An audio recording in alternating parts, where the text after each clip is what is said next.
વાલા ભક્તો, આ સત્સંગી જીવનની કથા અને શ્રીમદ ભાગવતની કથા એ બંને લિંક છે. ભાગવતની કથા તમે સાંભળી હશે.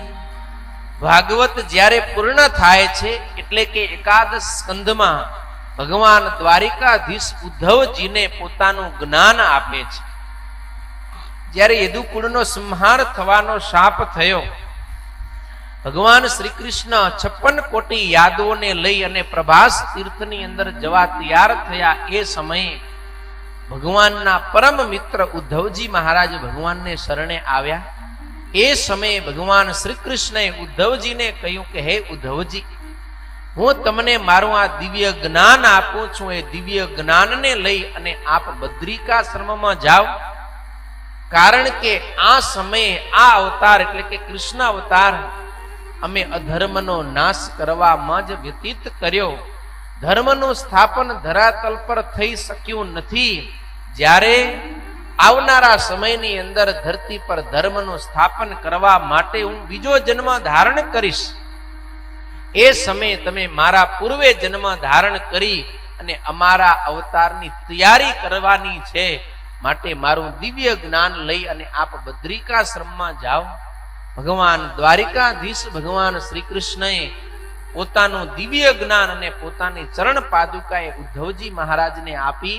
ઉદ્ધવજી મહારાજ ત્યાંથી બદ્રિકાશ્રમને વિશે આવ્યા અને ભગવાન નરનારાયણ દેવના આશ્રમની અંદર નિવાસ કરીને રહે છે. આટલી કથા કેની છે? શ્રીમદ ભાગવત મહાપુરાણ. હવે સત્સંગી જીવન ગ્રંથનો પ્રારંભ થાય છે એ બરાબર ક્યાંથી પ્રારંભ થાય છે? બદ્રિકાશ્રમની કથાથી. સુરત મુનિ કહે છે કે હે પ્રતાપસિંહ રાજન, ભારત વર્ષની અંદર ઉત્તર દિશાની અંદર ઉત્તમ નગાધિરાજ હિમાલય નામનો પર્વત આવેલો છે. એ પર્વતને વિશે અનેક વૃક્ષો, પશુ પક્ષીઓ રહે છે. પવિત્ર ગંગા નદી ત્યાં કને 7 ધારાની અંદર વહે છે. અનેક ઔષધિઓ, ખીણો, ગુફાઓથી એ હિમાલય પર્વત અત્યંત શોભાયમાન છે. એ હિમાલય પર્વતને વિશે એક દિવ્ય ભૂમિ છે. એ દિવ્ય ભૂમિ બદ્રિકાશ્રમ કે જ્યાં કને સ્વયં ભગવાન નરનારાયણ દેવ પ્રગટ અને પ્રત્યક્ષ બિરાજમાન છે. એ બદ્રિકાશ્રમ બીજું કોઈ નહીં પણ જે ભગવાનનું અક્ષરધામ છે ને એ જ સ્વયં અક્ષરધામ એ બદ્રિકાશ્રમ રૂપે પ્રગટ થયેલું છે. અને ત્યાં કને અક્ષરધામના અધિપતિ સ્વયં પુરુષોત્તમ નારાયણ બદ્રિકાશ્રમને વિશે નરનારાયણ દેવ રૂપે વિરાજમાન છે. એ આશ્રમ કેવો છે? તો કે દર્શન માત્રથી જ જીવાત્માને પરમ સુખ આપનારો છે. એ આશ્રમની અંદર ભગવાન નરનારાયણ દેવની સાથે હજારો ઋષિ મુનિઓ એ ભગવાન નરનારાયણ દેવનું ભજન કરતા થકા નિવાસ કરીને રહે છે. એ બદ્રિકાશ્રમ છે તો આ ધરતી ઉપર જ.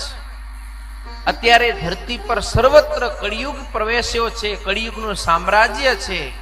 પણ એ બદ્રિકાશ્રમને વિશે કળિયુગ ક્યારેય પ્રવેશ કરી શકતો નથી. કારણ કે દિવ્ય ભૂમિ છે અને ભગવાનના તપના પ્રતાપથી ત્યાં કને કળિયુગના કોઈ દોષો, કામ, ક્રોધ, લોભ, મોહ, માયા, આશા, તૃષ્ણા, ઈર્ષા, દેખાઈ, રાગ, દ્વેષ, છળ, કપટ આવા કોઈ દોષો એક બદ્રિકાશ્રમની અંદર પ્રવેશ કરી શકતા નથી. સુરત મુનિ કહે કે હે પ્રતાપસિંહ રાજન, એ બદ્રિકાશ્રમને વિશે અનેક પશુ પક્ષીઓ નિવાસ કરીને રહે છે. કેવા પક્ષીઓ, કેવા પશુઓ કે જેને સહજ રીતે પરસ્પર વૈર હોય એવા પશુઓ પણ ત્યાં કને પરમ મિત્ર બનીને રહે છે. જેમ કે સર્પ અને નોળીઓ, એ બેની કોઈ દી ભાઈબંધાઈ હોય ન હોય, પણ બદ્રિકાશ્રમને વિશે સર્પ અને નોળીઓ સાથે રમે છે. ઉંદર અને બિલાડી સાથે રમે છે. શિયાળ અને સિંહ, હરણ આ સૌ કોઈ સાથે મળી અને નિત્ય પોતાનું આનંદની સાથે જીવન વ્યતીત કરે છે. એ બદ્રિકાશ્રમને વિશે કાગડા, ઘુવડ, હરણ, દીપડા, હાથી અને સિંહ આવા પરસ્પર જે સહજ રીતે વૈર વૃત્તિ વાળા છે એ પણ પોતાના વૈરી સ્વભાવ છોડી અને મિત્રવત બની અને પ્રેમથી પોતાનું જીવન વ્યતીત કરે છે. વિચાર કરો ભક્તો, કે જેની સહજ પરસ્પર વૈર વૃત્તિ છે એ પણ જો ભગવાન અને સંતોના સાનિધ્યમાં રહે છે તો પોતાના સ્વભાવને છોડી દે છે. પણ આપણે શું કરીએ છીએ? એ તો પશુ છે. આપણે માણસ છીએ, પણ ભાઈ ભાઈ ભેગા રહી શકે નહીં. જેઠાણી દેરાણી સાથે મળીને રહી શકે નહીં. સાસુ તો કે એને સેટિંગ નહીં થાય.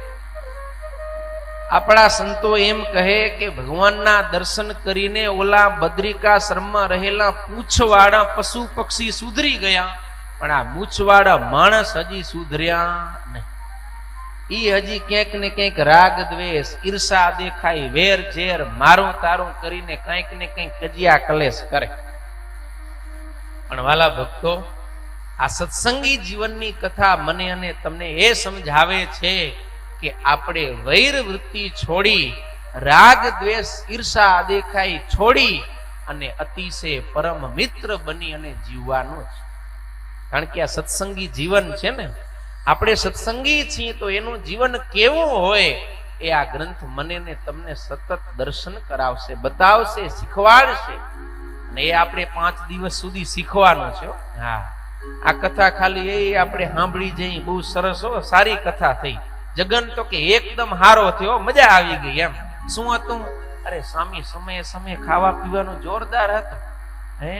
ગીત સંગીત હતું, કેટલા સંતો આવ્યા, ફુવારા હતા. લ્યો, અરે છોરા બધા કે મોટા મોટા પંખા હતા, એ 3 પંખામાં આખો ડોમ કવર થઈ ગયો. હવે આ જગન નથી હો. હા, આ માંડવા બધા એટલા માટે છે કે આ સત્સંગી જીવનની કથા મારા અને તમારા જીવનમાં કંઈક પરિવર્તન લાવે. આ કથા સાંભળીને આપણે આપણી જે કંઈ ભૂલ હોય એ જોવાની છે ને એ ભૂલને સુધારવાની છે. જો અત્યારે પ્રસંગ આવ્યો કે પરસ્પર વૈર ન કરવું, તો આપણને પોતાને અંતરમાં વિચાર કરવાનો કે મારે તો કોઈની સાથે કંઈ રાગ દ્વેષ નથી ને. આપણે ભાઈઓ બધા હળી મળીને રહીએ છીએ. પરિવારમાં સંપ છે કે નથી? જો ન હોય તો આપણે વિચાર કરવાનો કે આપણે ક્યાંક ભૂલ કરી છે. અત્યાર સુધી ભૂલ થઈ, વાંધો નહીં, ખબર નથી, પણ હવે ખબર પડી કે ભાઈ આમ વઢી ઝઘડીને કઈ જીવન જીવાય નહીં. જીવન તો મોજથી, હળી મળીને પ્રેમથી જીવાય. તો આપણે હવે એ રાગ દ્વેષ છોડી દેવો. એમાં થોડું કદાચ જતું કરવું પડે તો જતું કરી દેવું, પણ આપણે હળી મળીને જો જીવશો ને તો ઓછે રૂપિયે પણ આપણે મોજથી જીવન જીવશું. પણ ઘણા રૂપિયા હોય પણ ભાઈ ભાઈનું મોઢું ના જોઈ શકે, બાપ દીકરાને બોલવાના વ્યવહાર ન હોય, દેરાણી જેઠાણી કે સાસુ વહુને હામ હામે સંબંધ ન હોય, જો મોઢું આમ મળી જાય આંખો તો લડ્યા કરે, આવી હાલત હોય તો ગમે એટલા રૂપિયા હોય પણ આપણે સુખી થવાના છીએ? નથી થવા. માટે આપણે આ સત્સંગી જીવનની કથા થકી શીખવું કે આપણે હંમેશા સંપ રાખો. જો સંપ હશે ને ભક્તો તો ઓટોમેટિક આપણે ત્યાં કને સુખ આવશે, સંપત્તિ પણ વૃદ્ધિ પામશે. અને જો સંપ નહીં હોય, કુસંપ હશે ને તો આપણી કમાયેલી સંપત્તિ પણ ઝઘડામાં હાલી જશે. હા, આજે ભાઈઓ ભાઈઓ વચ્ચે ઝઘડા થાય ને, એ કોર્ટમાં કેસ થાય, વકીલોની ફી, જજને દેવા, કોને દેવા, આમાં દેવા, કરોડો રૂપિયા હાલ્યા જાય. કદાચ ઘણી વખત એવું કે એવું અહીંયા ન હોય, પણ આ કથા આપણને પૂર્વેથી પણ ચેતવે. આપણે દુનિયામાં રહીએ છીએ ને